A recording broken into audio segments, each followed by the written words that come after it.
aanhin pa ang damo kong Tukay na si Ganda. Ang kabayo. ang galing ni Ikay. Joker kay Ikay ah. Hello mga angels. Hello, Ate Dress. Ready na ba kayo? Ready na. Ayan, ang pag-games natin ngayon ay salawikain. Ayan, start tayo kay Dashlyn. Nasa Diyos ang awa, nasa tao ang Gawa. galing. Kapag ang tao'y matipid, maraming Liligpit. galing ni Durayday. Next si Ikay, aanhin pa ang damo kong Tukay na si Ganda. Tukay ng kabayo. ang galing ni Ikay. Joker kay Ikay ah. Next, Tasha, ubos-ubos biyaya pagkatapos ano, Tasha? Ubos-ubos biyaya pagkatapos ano? Mali. Ikaw, Melody. Ito mo na. Ubos-ubos biyaya pagkatapos Ano? Pagkasawas bayaya. Tapos. Yun lang. kadugsungan, anong dugsungan mo? Ubos-ubos biyaya pagkatapos Papay nga. Mali. Pagod doon, nakatunganga. Ubos-ubos biyaya pagkatapos nakatunganga. Yan, next, Jonalyn. Madali ang maging tao, mahirap. Magpaka-tao. Galing. Ay, Next, Clarice. Pag di ukol ay di. ayun. Mali, Clarice. Dashlyn. Pag di ukol ay di. Di ukol Ay di. 5, 4, 3. Tama. Mali.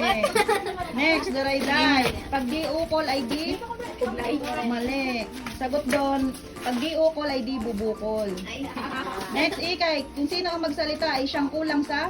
Salita. Mali. Kung sino ang magsalita ay siyang kulang sa.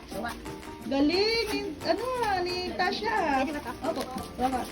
Laris, daing nang maagap ang taong masipag or masikap, pwede na rin yung Clarice, tama. Galing ni Clarissa. Next, si Dashlyn, ako ang nagbayo, ako ang nagsaing, sa kanang malutoy, iba ang Umani. mali. Iba. Durayday, ako ang nagbayo, ako ang nagsaing, sa kang malutoy, iba ang Kumain. ang galing. Galing mo. Ikaw, Ti Melody. Ikaw to. Ikaw, wala ka dali, Ti Melody. Kwarta na, naging? Hindi niya pa napangalan. Kwarta na, naging? Galing. Bato. Oh, kuha ka na, Ate Melody. Kwarta na, naging bato pa. Ang galing. Next, si Jonalyn. Dalawa. Dahil doon na daw yung sagot niya eh. Mabuti pa ang kubo na nakatira ay tao kaysa mansyon na nakatira ay Unggoy. Next, Ikay. Mabuti pa ang kubo na nakatira ay tao kaysa mansyon na nakatira ay Wago. Ang galing, Ikay. Galing na. Ang galing mo. Next, si Tasha. Ang buhay ay parang gulong, minsan nasa ibabaw, minsan nasa. Ang buhay ay parang gulong, minsan nasa ibabaw, minsan nasa. Ang galing, nasa Tasha. Clarice, pagkahaba-haba man ang prosesyon sa simbahan din ang Tuloy. galing ni Clarice. Next, si Dashlyn, ang taong nagigipit sa patalim. Kumakapit. Galing. Huwag ka na dyan, Dash. Oh. Oh, sa inyo na to. Sa inyo na to. Tag-iisa kayo. Bigyan mo sila. Oh, nagagawa, no? Meron ba si Clarice? Wala ka, Clarice? Ayun, Clarice. Kati, dyan na rin mo. Kantahan na. Oh, kantahan na. Like and share. Like and share.